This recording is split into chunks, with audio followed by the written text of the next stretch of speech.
કમાલની વાત છે ને કે ભગવદ્ ગીતા જેવો મહાન ગ્રંથ એની શરૂઆત કોઈ ઉપદેશથી નથી થતી. ના, એની શરૂઆત થાય છે એક સવાલથી. અને પણ કેવો સવાલ? કોઈ સાધારણ સવાલ નહીં, પણ એક રાજાના મનમાં ચાલી રહેલા ડર, પક્ષપાત અને ચિંતાથી ભરેલો એક સવાલ. તો આ રહ્યો એ શ્લોક, ગીતાનો સૌથી પહેલો શ્લોક. અંધ રાજા ધૃતરાષ્ટ્ર એમના સલાહકાર સંજયને પૂછી રહ્યા છે, અને મજાની વાત એ છે કે આ એક જ શ્લોકમાં આખા ગીતા જ્ઞાનની જરૂર કેમ પડીને એનો આખો સાર છુપાયેલો છે. ચાલો એને જરા ઊંડાણથી સમજીએ. તો પહેલી વાત, આ સવાલ પૂછાય ક્યાં રહ્યો છે? યુદ્ધના મેદાનમાં? બિલકુલ નહીં. પણ ત્યાંથી માઇલો દૂર રાજમહેલની શાંતિ અને સલામતીમાં. જરા કલ્પના કરો, રાજા ધૃતરાષ્ટ્ર પોતાના મહેલમાં બેઠા છે. એ જન્મથી જ જોઈ નથી શકતા, એટલે કુરુક્ષેત્રમાં શું ચાલી રહ્યું છે એની એમને કોઈ ખબર નથી. પણ મહર્ષિ વ્યાસે એમના સારથી સંજયને એક વરદાન આપ્યું છે, દિવ્ય દૃષ્ટિ. મતલબ કે સંજય હસ્તિનાપુરમાં બેઠા બેઠા જ યુદ્ધભૂમિ પરની એક એક ઘટના લાઈવ જોઈ શકે છે, સાંભળી શકે છે. અને ધૃતરાષ્ટ્રનો સવાલ બસ આ જ સંજય માટે છે. હવે રાજાના શબ્દો પર ખાસ ધ્યાન આપજો. એ યુદ્ધભૂમિ માટે ખાલી કુરુક્ષેત્ર શબ્દ નથી વાપરતા, એની આગળ પણ કંઈક કહે છે. એ કહે છે ધર્મક્ષેત્ર, એટલે કે ધર્મની ભૂમિ, એક પવિત્ર સ્થળ. આ શબ્દની પસંદગી જ બધું કહી દે છે. જુઓ, આ ખાલી જગ્યાનું નામ નથી, આ તો રાજાના મનમાં શું ચાલી રહ્યું છે એનો સીધો સંકેત છે. આ એક જ શબ્દમાં એમનો ડર છુપાયેલો છે. ધૃતરાષ્ટ્રને અંદરખાને તો ખબર જ છે કે એમના દીકરાઓ અધર્મના રસ્તે છે, અને એટલે જ એમને ડર લાગે છે કે આ પવિત્ર ભૂમિનો પ્રભાવ, એની જે સકારાત્મક ઊર્જા છે એ કદાચ પાંડવોની તરફેણમાં જતી રહેશે. એમને બીક છે કે ધર્મની ધરતી પર અધર્મની જીત લગભગ અશક્ય છે. ડર પછી તરત જ દેખાય છે એમનો પક્ષપાત.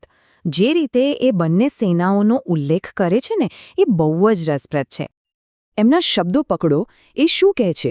મામ કહા, એટલે કે મારા લોકો, અને પછી કહે છે પાંડુવાહા, એટલે કે પાંડુના દીકરાઓ. જોયું, એમને એવું ના કહ્યું કે કૌરવો અને પાંડવોએ શું કર્યું. ના, પહેલાં મારા અને પછી પાંડુના. આ તો સીધે સીધું મનનું વિભાજન છે, જે શબ્દોમાં ઉતરી આવ્યું છે. આનાથી એક વાત તો સાફ છે કે એ એક રાજા તરીકે નહીં, પણ ફક્ત એક મોહમાં અંધ થયેલા પિતા તરીકે વિચારી રહ્યા છે. અને આ કોઈ ભૂલથી નથી બોલાયું. આ શબ્દોનો ક્રમ જ એમના ઊંડા પુત્રમોહને છતો કરે છે. પોતાના દીકરાઓ માટે એટલો બધો પ્રેમ છે, એટલો બધો મોહ છે કે એમના જ ભાઈના દીકરાઓ એમને પારકા લાગી રહ્યા છે. અને હવે આવે છે સવાલનો સૌથી મુખ્ય ભાગ. એ ભાગ જે એમની ચિંતાને ચરમ સીમાએ બતાવે છે. કિમ અકુર્વત, એટલે કે એ લોકોએ શું કર્યું? હવે આ સવાલ સાંભળવામાં ભલે સીધો લાગે, પણ આ ખાલી માહિતી માટે નથી પૂછાયો. આની પાછળ એક ઊંડી શંકા છે, એક ડર છે. ધૃતરાષ્ટ્રને શું ડર લાગે છે ખબર છે? એમને ડર છે કે પેલી ધર્મભૂમિના પ્રભાવમાં આવીને ક્યાંક મારા દીકરાઓ અને પાંડવોએ લડવાનું માંડી તો નથી વાળ્યું ને? ક્યાંક એમણે સંધિ તો નથી કરી લીધી ને?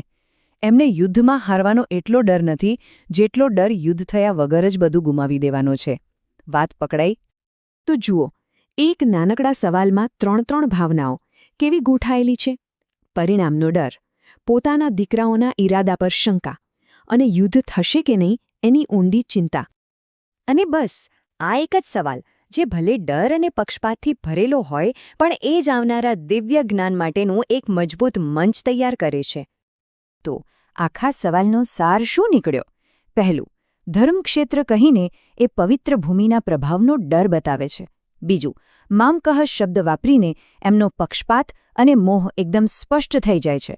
અને ત્રીજું, કિમ અકુર્વત પૂછીને એ પરિણામ વિશેની પોતાની ગભરામણ અને ચિંતા વ્યક્ત કરે છે. અને આ જ માનવીય નબળાઈઓ છે જે ગીતાના જ્ઞાન માટે પાયો નાખે છે. વિચારવા જેવી વાત છે ને, કે દુનિયાનો સૌથી મોટો આધ્યાત્મિક સંવાદ, એની શરૂઆત એક એવા સવાલથી થાય છે જે પૂરેપૂરો મોહ, ડર અને પક્ષપાતથી લથપથ છે. જાણે આ જ એક સંકેત હોય કે દિવ્ય જ્ઞાનની જરૂર જ ત્યારે પડે છે જ્યારે માણસનું મન આવી બધી ગૂંચવણોમાં ફસાયેલું હોય.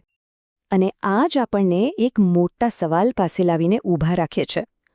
શું એવું બની શકે કે ઊંડામાં ઊંડી અજ્ઞાનતા અને મોહમાંથી જ જ્ઞાનની સૌથી મોટી સફર શરૂ થતી હોય?